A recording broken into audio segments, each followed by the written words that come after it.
Hi, my name is Chaitanya Sarwate. I'm a global product manager in the Anesthesia and Respiratory Business at GE Healthcare.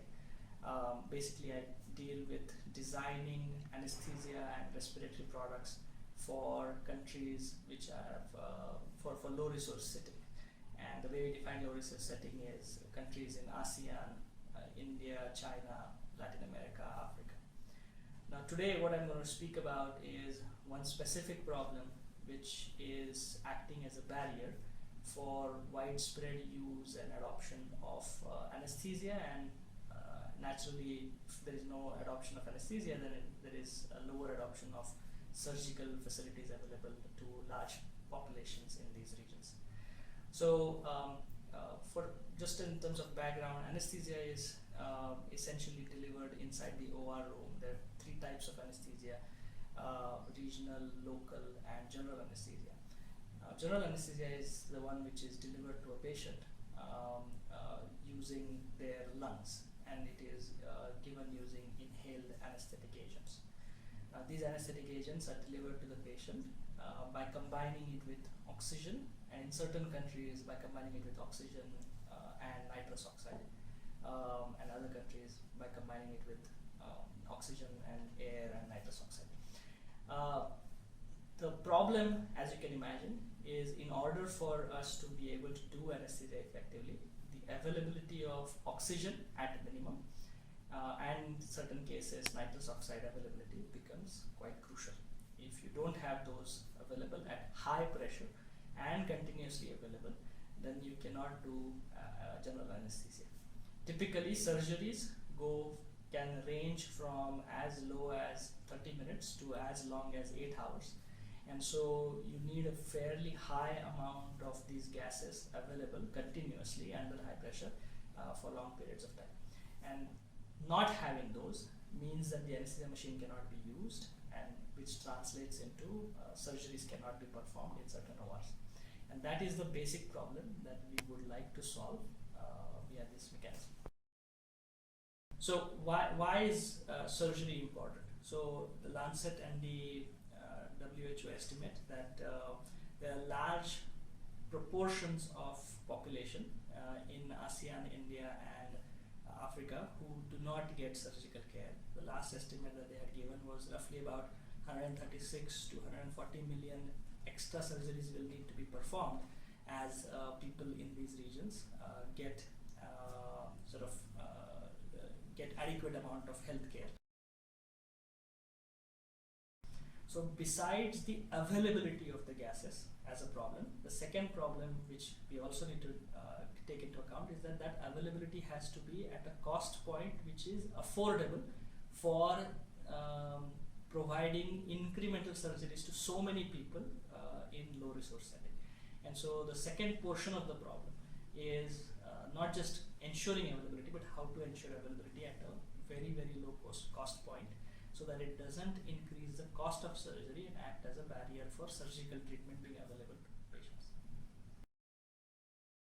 First we spoke about the availability of gases. Second, we spoke about affordability. The third one that I want to speak about is in what conditions surgeries need to be performed. As you know, one of the biggest risks in surgeries is infections, and so any kind of medical gases which gets consumed in anesthesia has to be sterile and has to be of high grade quality. Okay, so there are a couple of elements in that, which is any solution that gets defined has to be able to produce high quality oxygen, which is highly pure, 99.9% pure, and is not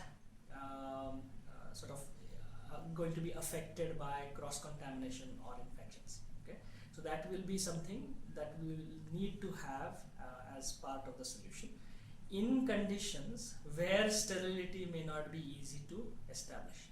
Okay, so that's a third problem about how these medical gases need to be delivered and need to be made available. The fourth one is most of the people in these three regions of ASEAN, India, and Africa live in remote areas, And on an average, it is estimated that access to healthcare or access to surgical care needs to be within 5 kilometers of their home or primary residence. And if that is the case, then we would expect that the ORs would be established in remote areas. And so any kind of solution for medical gases needs to be solvable or needs to be, take into account the need to supply these medical gases in these remote locations. That is something that has to be without imposing undue burden on availability of roads or infrastructure, and the availability of sort of essentially manual labor which can pick up and carry heavy equipment such as cylinders, for example. So that's the next problem that needs to be taken into account in cases of logistics and delivery of the gases. Last point, but not the least, is again, as I mentioned, because these ORs are going to be organized in remote locations, while it may be possible to somehow man them with surgeons who have the capability of conducting surgery and nurse anesthetists who have the possibility of providing the anesthesia, we may or may not have biomedical technicians and other such support staff with significant capability to be able to manage any kind of localized gas production facility or gas production solution. And so any kind of solution needs to take into account the lower level of skill as well as the need for capacity building on those individuals so that the solution will be sustainable. So these are essentially the 5 problems that I wanted to highlight that needs to be solved by a solution so that we can ensure uninterrupted gas supply. How these medical gases are supplied to the ORs which exist in these 3 regions. So typically there are 2 or 3 different solutions which have been used. The first solution that is most commonly used is there are many traditional companies which manufacture and sell oxygen, nitrous oxide, etc. and they supply them through cylinders.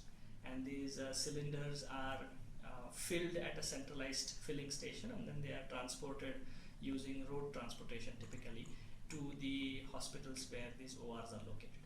Okay, and so that is a common solution which is available today, but it is not widely prevalent because, as you can imagine, for remote location the amount of gas consumption may not be high enough, and so it may not be financially viable, or there may not be adequate demand, and so some of these commercial manufacturers of gases don't have adequate coverage like BOC or Airlink or whatever. So the problem that we face with this one is the unreliability of supply, and that causes an issue with the ability to run the OR in those facilities on a predictable basis. Okay, because at the end of the day you have to schedule the patient and have the patient come into the hospital for a surgery on the day when both gases, surgeon and electricity, everything is available. The second solution which is often used is creation of oxygen plants in and vicinity of a collection of hospitals, and this has been something which has been tried out. The oxygen plant then supplies the oxygen or the medical grade oxygen to a catchment area of hospitals, and these oxygen plants are run by private entities. Now this one does have some amount of success, but again the initial capital investment required in order to set up an oxygen plant is quite significant and not something that can be done scalably across the 3 regions. Okay. So that has been the second solution which has been used, and the capital constraint is often the consideration. The third one which oftentimes is there is some of the large hospitals which tend to be in major cities in these regions. They have their own oxygen plant and they consume oxygen for the entire hospital. But that is not a solution which can be used in remote locations where the surgical flow or surgical cases may not be adequate. So there it does not work. So those are kind of the solutions. There has been some thought given to using oxygen concentrator as a solution. Now, oxygen concentrators have been used in ICUs for quite some time. But oxygen concentrators have a challenge for anesthesia purposes, which is they may not produce oxygen at high enough pressure and may not produce oxygen in high enough concentration. The concentration may be overcome, but the pressure is a challenge as of today. And the third one is oxygen concentrators maintenance, as well as the electricity consumption is quite a burden and is not easily solvable by low-skilled technicians who may be available in these remote locations. So those are kind of the solutions that exist today and how they have been used. But I'm pretty sure that there is a perfect solution which exists somewhere, and I'm hoping that we will be able to arrive at it through this exercise.